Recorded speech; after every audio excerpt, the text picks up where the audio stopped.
부처님의 말씀을 통해서 확고부동한 행복의 획득을 연구하고 배우고 있는 금강대학교 불교인문학부 교수 정상교라고 합니다.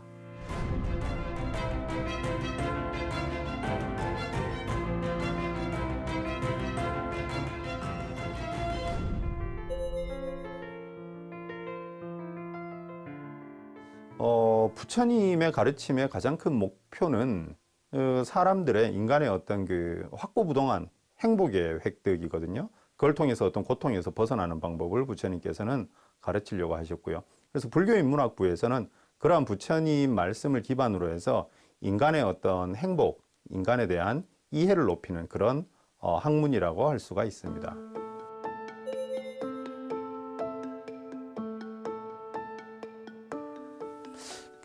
저는 사실 그 전제에 대해서 저는 별로 그렇게 동의하고 싶지 않은 게, 왜냐하면 21세기에 우리가 지금 21세기에 살고 있다 보니까 너무 우리가 21세기를 특별하게 대접해 주는 것 같아요. 조금 더 표현을 달리하면 너무 21세기에 대해서 조금 호들갑을 떠는 거 아닌가. 왜냐하면 우리가 이제 얼마 전에 우리나라 그 누리호 발사를 했지 않습니까? 뭐 거의 대부분 성공이었다고 하는데, 우리가 그 신석기 혁명 이후로 지금까지 인간들의 어떤 뇌 구조는 똑같다라고 하거든요. 그러니까 신석기 시대에 우리가 어떤 그 도구를 썼을 때 뇌하고 누리호를 쌓아 올렸을 때 그거는 같은데, 그리고 또 우리 인류 역사에서 엄청난 변화는, 인류의 어떤 삶을 다 바꾼 그 변화는 엄청나게 많았거든요. 뭐 아까 말씀드린 이제 신석기 뭐 농업혁명도 있고, 그 다음에 뭐 르네상스도 있었고, 과학혁명, 산업혁명, 뭐 프랑스 대혁명, 엄청나게 큰 일은 많았어요. 그런데 왜 우린 지금 21세기만 가지고 4차 산업이 온다라는 이유만으로 큰 변화인가라고 얘기를 하거든요. 근데 사실 그 엄청난 변화 속에서 우리가 하나 간과하고 있는 게 있는데, 과연 그 변화 속에서 우리 인류는 행복했을까? 거기에 대한 반성이 없었어요. 그렇기 때문에 불교는 그 어떤 종교와 가르침보다 인간의 행복에 대해서 굉장히 치밀한 뭐 연구랄까요? 그걸 지금까지 해왔고, 따라서 지금 21세기에 4차 산업혁명이 온다고 해서 우리의 어떤 삶이 손가락 하나 까딱 안 하고 편하게 산다고 해서 우린 과연 더 행복해질까? 거기에 대한 답은 우리는 못 내리고 있거든요. 그랬을 때 행복에 대한 매우 실천적인 고찰을 한 불교의 가르침은 여전히 우리에게 유효한 가르침이라고 생각을 합니다.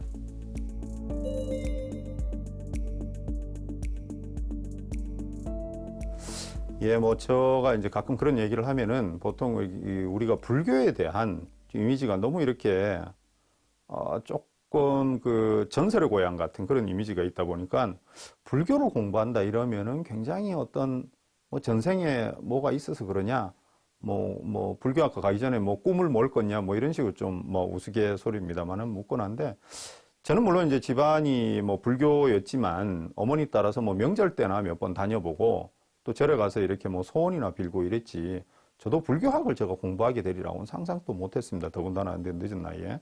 근데 이제 대학을 졸업하고 그 학원에서 이제 아르바이트를 하면서 있다가 우연히 그 배치표에 굉장히 높은 대학을 하나 봤는데 금강대학교를 보게 된 거예요. 전 처음 들어본 대학이었고, 그런데 보니까 100명만 뽑아서 전액 무료로 하고 졸업하고 해외 대학원을 가면 유학비까지 지원해준다, 이 문구가 있는 거예요. 근데 그 100명이면 이게 사실 그 등록금을 다 받아도 운영이 안 될 대학인데, 그래, 유학? 그럼 차라리 이 대학을 가서 내 유학을 가볼까? 그런 생각이 들어가지고 처음에는 금강대학교에 그 당시에 이제 영어 통역학과가 있었는데 영어학과로 입학을 했습니다. 그래서 영어를 해서 그냥 뭐 미국으로 그럼 뭐 유학이나 갔다 오면 되지 않을까, 이제 그런 생각으로 들어왔다가, 근데 역시 이제 나이를 먹고 이제 수능을 보고 다시 들어오긴 했지만, 나이 먹고 그 다시 학교를 다닌다는 게 쉽지가 않더라고요. 그런데 한 두어 달 지나서 이제 중간고사 칠 때가 다가왔는데, 공부도 솔직히 안 했고 시험 보기도 너무 귀찮고, 그냥 솔직히 그때 마음에서는 그냥 이제 그만두고 가려고 그랬었어요. 가려다가 이제 불교학과 다니는 이제 학생 한 명이, 제가 이제 우스개로 그랬죠. 어느 날 밤에, 그날 달이 굉장히 밝았는데, 형님, 그렇게 공부 안 하시면 그 과에서 형님 꼴찌 아니세요? 맞다고.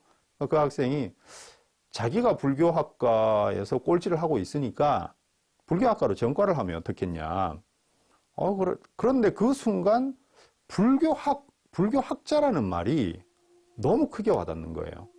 그리고 그 학생이 하는 얘기가 불교학은 서양에서 발전된 학문이기 때문에 형님 유학 가고 싶으시면 불교학을 하면 유학 가는 것도 굉장히 좋을 것이다. 그 전까지만 해도 저는 불교학 이러면은 뭐 우리 스님들만 공부하는 것이고 뭐 목탁 치는 거 배우는 데인 줄 알았는데 그게 전혀 아니었더라고요. 그래서 저는 그 다음 날로 바로 불교학과 전과 마음을 냈고 2학년 때 이제 전과에서 뭐 지금까지 그렇게 불교학을 연구하게 되었습니다.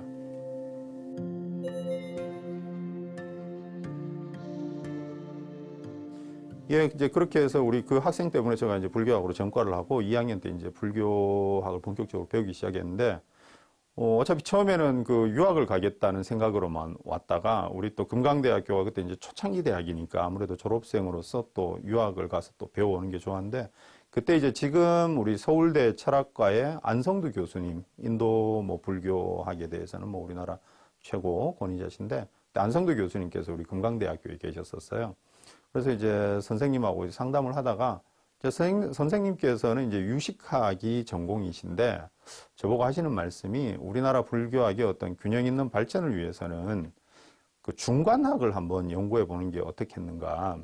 그러면 그 중관학에 또 일본의 그 도쿄대학에 또 사이토 선생님이 계시고 또 일본에 가면은 그 서양에서 처음 시작된 불교에 대한 그 문헌학 전통이 살아 있으니까 일본으로 가는 건 굉장히 추천해 줄 만한 일이다 라고 이제 선생님께서 말씀을 해 주셨어요. 그래서 저는 뭐 당연히 또 스승님의 말씀이시니까 저는 솔직히 그때까지만 해도 부끄럽지만 중관학이 뭔지에 대해서 잘 몰랐어요. 학부생이고 하니까. 하지만 스승님의 말씀이시니까 당연히 이거는 뭐 제자를 위해서 해 주시는 말씀이다 해서 그래서 그 대학을 골라가지고 그래 가게 되었습니다.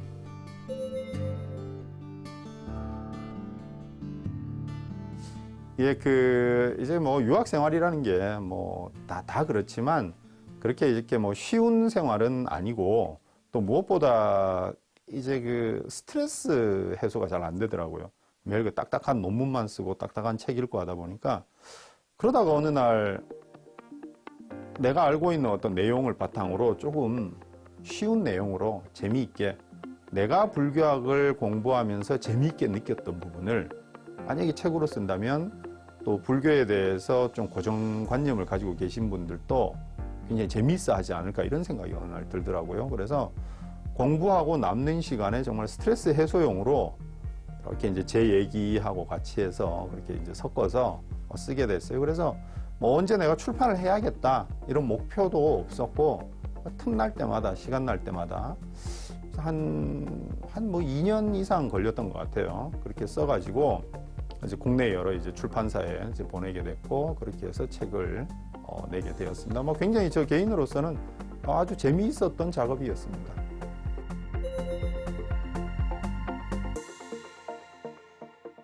제가 이제 그 박사학위를 받고 바로 한국에 들어와서 백수로 이렇게 지내고 있었는데 들어오자마자 제가 또 어떻게 감사하게도 해인사 승가대학에서 특강을 좀 와달라고 그러시더라고요. 그래 가서 이제 특강을 2박 3일 하고 참고로 저한테는 굉장히 좀 불만족스러웠습니다만 제가 상당히 처음이어서 굉장히 강의를 좀 떨고 이래가지고 근데 그때 어떤 분이 BBS의 이제 작가님께 또 이렇게 얘기를 해 주셔가지고 한번 같이 찍지 않겠냐라고 하셔가지고 그때는 이제 뭐 아직 제가 강의 자리도 없을 때고 해서 그 BBS 가서 촬영하고 할 때가 한 달에 2번 이렇게 찍었는데 너무 즐거웠고 또 여러 이게 또 그때 우리 성진 스님도 알게 되고 해서 굉장히 즐거웠던 그 기억으로 남아 있습니다.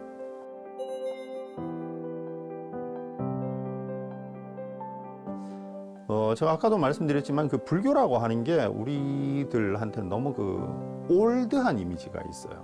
한문으로 다 되어 있고 그래서 접근하기 어렵고 그런데 불교라고 하는 것은 이제 그 부처님께서 그 가르침을 펼친 이유는 인간이 어떻게 하면 고통스럽지 않게 살아갈 수 있을까?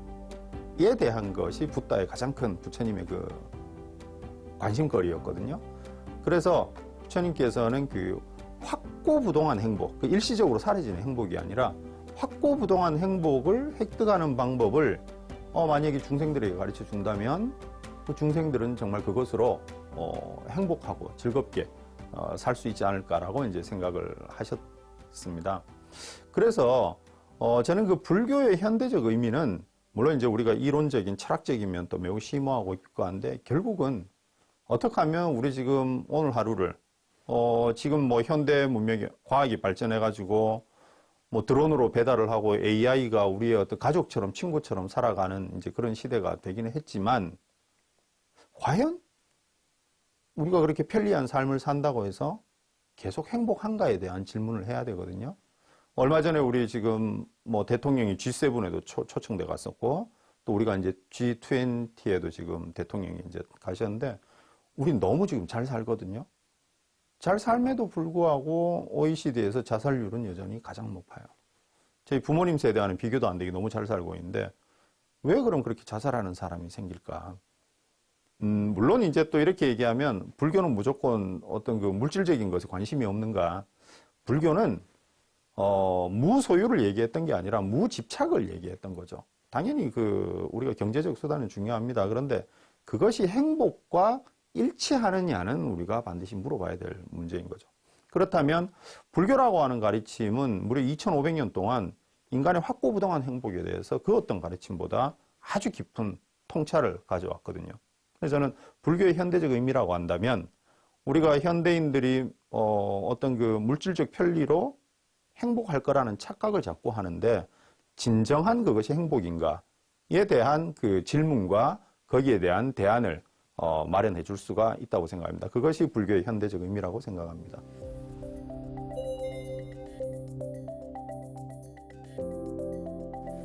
그렇죠. 일단 뭐 모든 인문학이니 뭐 철학이니 이러면 다 어렵게 느껴지는데 특히 불교는 제가 이제 불교학을 한다 그러면 다들 그거 너무 어렵지 않나요? 이러거든요. 그럼 저는 이렇게 반문을 해요. 국어, 사회, 산수, 자연 다 어렵다고. 쉬운 게 어디 있겠냐고. 근데 불교는 그 목표가 인간의 확고부동한 행복의 획득을 목표로 하기 때문에 우리가 일상생활 속에서 어떻게 그런 불교를 이렇게 친숙하게 가질 수 있느냐라고 한다면 불교는 거기에 대한 방법도 제시를 했거든요.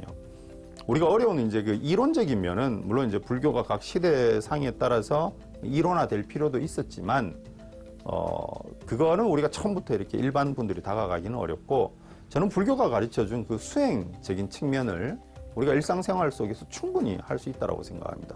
불교의 이론이라고 하는 것이 어차피 그런 실천 수행을 바탕으로 그 이론을 만든 거니까. 그러면 어떤 쉬운 게 있는가? 당장 오늘 밤에 우리가 자기 전에 밤에 불을 끄고 어떤 그 수식관, 그 호흡에 집중을 해서 자기 마음을 한번 집중을 해본다거나 그렇게 되면 자기가 얼마나 많은 쓸데없는 감정에 따라서 살고 있었는가를 알 수가 있게 됩니다.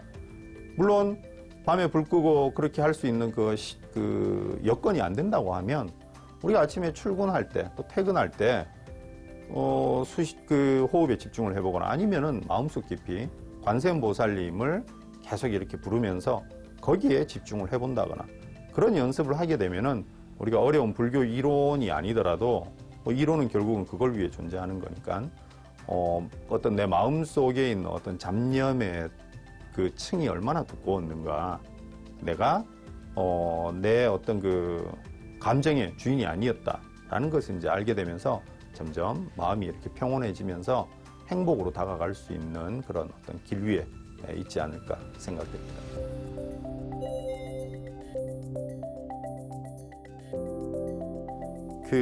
제가 이제 서점에 갈 때마다 느끼는 게 우리 불교는 역사가 그렇게 오래됐는데도 불구하고 대형 서점에 가봐도 불교 서적은 굉장히 조금밖에 없어요. 조금밖에 없고 그리고 또 약간 약간 조금 이상하다 그럴까요? 좀 그러한 책들하고 막 같이 섞여 있어요. 그래서 저는 불교를 현대적 그 어떤 그 감각에 맞게 어떻게 하면 일반 분들과 불교를 좀 쉽고 재미있게 접할 수 있을까? 그러한 어떤 책을 펴내는데 좀 많이 저는 이제 관심을 두고 그런 노력을 하고 있습니다.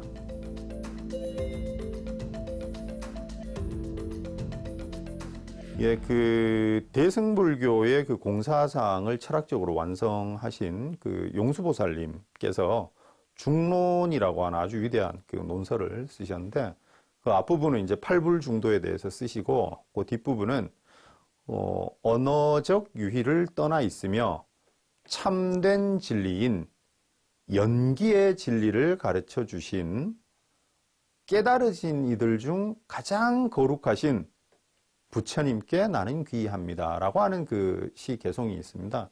저는 그 개송을 볼 때마다 정말 그 대승불교의 철학을 기반을 닦으신 용수보살님께서 얼마나 그 연기라고 하는 진리가 위대하게 느껴졌으면 그런 말씀을 거기다가 또 그렇게 쓰셨을까. 얼마나 그 말씀이 깊이 체화가 됐으면 다시 한번 저는 그 깨달으신 이들 중에서도 부처님이 가장 거룩하신 분이라고 강조를 그렇게 하거든요. 근데 그 장면을 나름 이렇게 상상을 해보면 굉장히 감동적이라서 저는 그 개송을 자주 암송을 합니다.